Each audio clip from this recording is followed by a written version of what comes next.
Hey guys, Matt here with E&MBassinNJ, New Jersey, and today I'm going to be talking about swim baits, soft swim baits in particular. This is a video that I've promised for a little while now, and I really wanted to make this video because this particular bait is one that I've had tremendous success with in pre-spawn and during the spawn as well. So let's get started here. Soft swim bait. One in particular, and the only one I'm going to talk about is this guy, Kitex. This is the Fat Impact. This is the Easy Shiner. You can kind of see the differences, right? So, why do I like them so much? Number one, they have a very realistic presentation to them, right? Look very realistic. Number two, the way they swim through the water is very realistic too. The body, very full-bodied, but it doesn't shake as much, right? It might shake just a little bit, but the tail, that paddle tail right there, will sway back and forth, but not real crazy and erratic. It gives it just the right amount of action to it. Number three, the colors are incredibly realistic. This is my favorite color here, Gobi. And number four, the scent. So if you've ever opened up a package of Kitex, you know what I'm talking about. If you're blindfolded and you opened up a package not knowing what it was, as soon as you smell it, you would know it's a Kitex. Kitex are infused with a squid scent along with, heavy amounts of salt, and the fish love them. So let's talk about the colors. So this is my favorite color. Okay, this is called Gobi. Hopefully you can kind of see it. I apologize if you can't, but if you have trouble seeing it, I'll describe it for you. So the belly is like a clearish white, and then the top of it is like a dark purplish brown. And all around the top of it, you have like a purple flake and a black flake. And it is one of the most realistic colors you can find, because when this thing swims underwater, it can replicate any kind of bait fish. You can fish this thing in clear water, you can fish it in stained water, you can fish it in murky water, you can fish it in daylight, you can fish it when it's cloudy. You can I've caught fish with this particular color in sleet, heavy rain, heavy winds, doesn't matter. This is my absolute favorite go-to color Kitex. Gobi. Some other colors that I like. Let's see. This one here, this is called Silver Flash Minnow. As you can see, it's got kind of like a clearish white belly, just like Gobi. But on top, it's got a green pumpkin or watermelon type color. Then you can see the silver flakes in there, a little bit of green. And that's why they call it Silver Flash Minnow. Very realistic color. I usually fish this and have the most success with this when the water is stained, not murky, but stained. When there's a lot of vegetation and or if it's cloudy out, right? If there's not a whole lot of light, that extra silver flake in there gives it that little bit of shine that helps it stand out. Some other colors that I like is this guy right here. This is called, gold, is it gold shiner or gold flake? Basically, it's like a golden shiner, right? You can see, basically, it's like a tannish brown, and it's got gold flakes in it. I apologize if I do not know the name of it off the top of my head. I believe it's gold flake minnow, something like that. And then, of course, your traditional green pumpkin. So those are my top colors that I'd go with. And again, I'd use them with both the Fat Impacts and the Easy Shiner. So what sizes do I use? Well, for the Easy Shiner, the smallest one that they have is 3 inches. I think this one is a 4-inch. I wouldn't go any higher than a 4-inch, honestly, unless you're really using large terminal tackle and you're really trying to go for some huge bass. If you're like me, where you fish primarily just small lakes and ponds and reservoirs, 4-inch is good. You can use 3-inch. Let me see if I can find a 3-inch one here. They are much smaller. You wouldn't think they're that much smaller, but they really are. Here we go. You can see that compared to that. They are much smaller. Fish will bite them. don't get me wrong, but you seem to have more success with the bigger ones. You'll be surprised. You might get some fish that are very small that'll hit these things. So that's the sizes I would go with the Easy Shiners. For the fat impacts, the smallest one that they have is 2.8 inches, which is right here. And you can see how small that is. The biggest one I'd go with is a 4.8 inch. You can see the size difference, obviously. So they've got 2.8, 3.3, 3.8, and 4. I think they have a 4.4. Don't quote me on that. And then they got their 4.8. My biggest fish that I've caught, actually two of my biggest fish I've caught were on the 4.8. A 4.5 pounder and a 5 pounder, which is pretty big for New Jersey. Unfortunately, the bass don't get huge like they would in Florida. But again, this particular size, 4.8, on this particular hook as well, which I'll get into in just a second. So the 2.8s, they're really good. I would use them, I guess, I had a lot of success with them during the pre-spawn. Not so much during the spawn or when the water started getting warmer, I would use the bigger ones, but the 2.8s do come in handy for sure.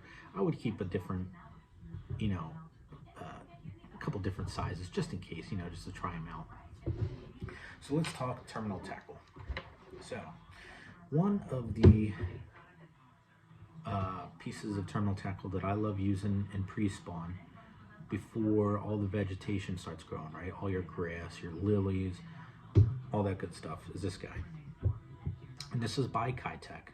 And this is called a super round head jig. And this is what it looks like when it's actually rigged up. Okay, this is on the 2.8.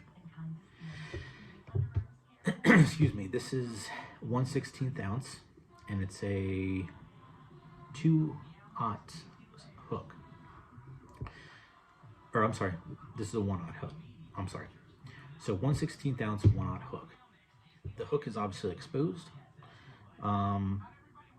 So as you're swimming it through the water, if you slow down on it, it'll slowly start to sink. And then if you start to reel it in, it'll come back up. And that hook is always exposed, which is why I say I like to use it during pre-spawn when the waters are more open and it doesn't have a lot of vegetation. Because if you bring this through the waters when there's a lot of grass, you're going to get a ton of grass or whatever hung up on this hook, and it's a pain in you know what. So there's that. There's a little bigger one I got here. This one is 3/16. And then this one is 1/4 ounce. Now I believe a 1/4 ounce or 3/8 of an ounce is the largest that they go. And I think the largest hook size they go is 3/0, maybe 4/0. I'm not too sure.